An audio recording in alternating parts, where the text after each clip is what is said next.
Welcome to Michael Potts F1, every moment from every Grand Prix. There have been some interesting news coming out of South Africa. Next week we're going to meet them again to hand in our bid officially in Austria. That's breaking news. The South African Minister of Sport, Glayton McKenzie, will officially submit the country's bid to host a Formula One Grand Prix at the Austrian event next week. This is major news, and it's a huge step closer to Formula One coming back to Africa. At this stage, we don't know who the promoter will be, and we don't know which venue will even host the event. I've been asking South African fans which racetrack they would prefer. Hi guys, one question. Kyalami or Cape Town? Kyalami, any day. Cape Town. Has to be Cape Town. As a true Johannesburger, I have to say Kyalami because that is the birthplace of Formula One in South Africa. But as a visiting person, I would say Cape Town because the views would be spectacular. There has been some very positive news coming out of Kyalami. They recently proposed an upgrade plan to transform the circuit from a Grade 2 certified track to Grade 1. Grade 1 is a requirement to host a Formula One Grand Prix. The upgrades are going to cost around $10 million, and they do not alter the track layout, but rather improve many safety aspects, such as improved runoff areas, better barriers, better catch fencing, all the lovely stuff that's designed to keep Formula One photographers safe, and also look after the drivers. This work will only begin if Kyalami is selected as the venue for Formula One in Africa. The work will be done by Apex Circus Designs, who worked on the Miami circuit. Kyalami has a rich Formula One history. It's hosted 20 Grand Prix, dating back since 1967, the last one being in 1993. But there are two other bids from South Africa. One is from Cape Town's Greenpoint area. I did a video on why this would be incredible, but also completely impractical a few months ago if you want to have a look at that. Since then, the layout proposal has been changed, and it has become a little bit more practical. The Turn 1 death drop into the sea has been removed, and there is a longer run down the coastal road which will be very, very picturesque. It still has all the logistical and cost issues associated with the initial design, but this is a slightly more realistic layout. Don't get me wrong, it would be a visually amazing track and one that I'd love to photograph, and it would be the best advert South Africa could put forward.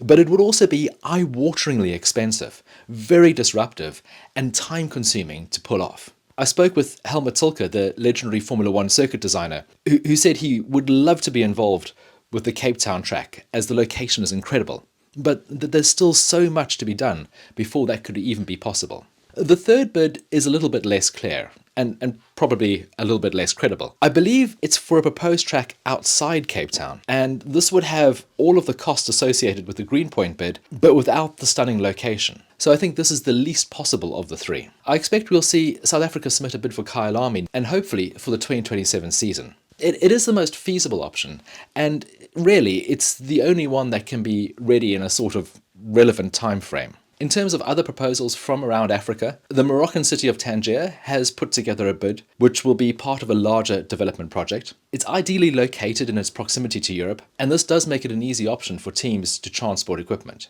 Morocco has held 2 Formula One races back in the 1950s. This project will cost about $1.2 billion, and they claim that they've already secured $800 million of financing. Former Renault and McLaren boss Eric Boulier is running the bid. He ran the French Grand Prix at Paul Ricard for a number of years. It looks like a very interesting proposal, but it's still very much in the planning stages. The Rwanda bid has stalled a little bit with the conflict at the DRC. I have seen a layout mock-up of the potential track design, but I don't know if this is the official proposed circuit design or not. The whole project does feel a long way off.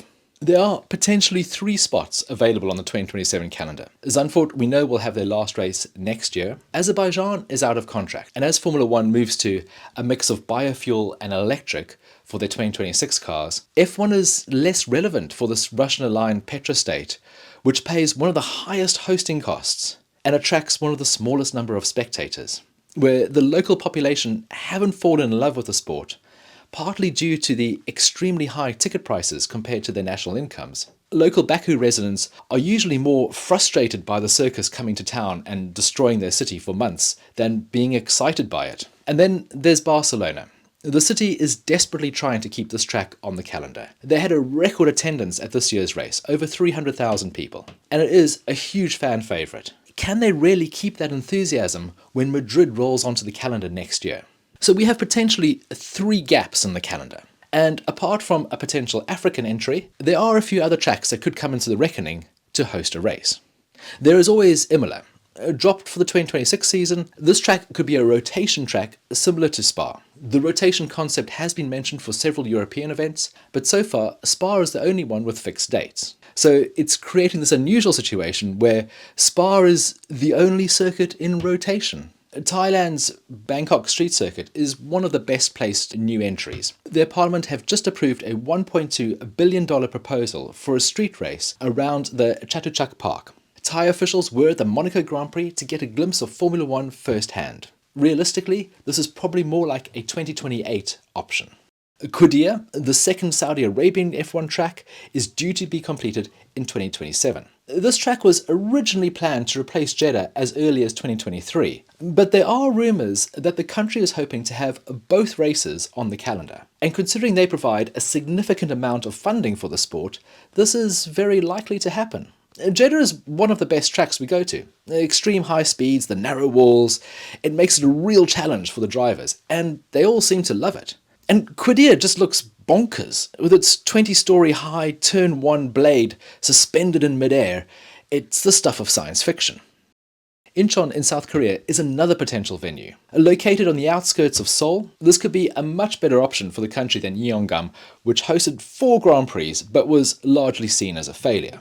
There are also a load of tracks which have hosted Formula One races in the past, hoping to get back on the calendar. Istanbul Park in Turkey, Portimao in Portugal, Paul Ricard in France, Hockenheim and Nürburgring in Germany. So there's no shortage of options, and that's going to make the creation of the 2027 calendar particularly fascinating. Thank you so much for joining me for this video. I do hope you've enjoyed it. I'd love to hear which race you would like to see on the calendar in 2027. If you'd like to see some more photographs from the 2025 season, there's a link in the description below. And if you haven't yet, please do like and subscribe. Till the next one. Goodbye.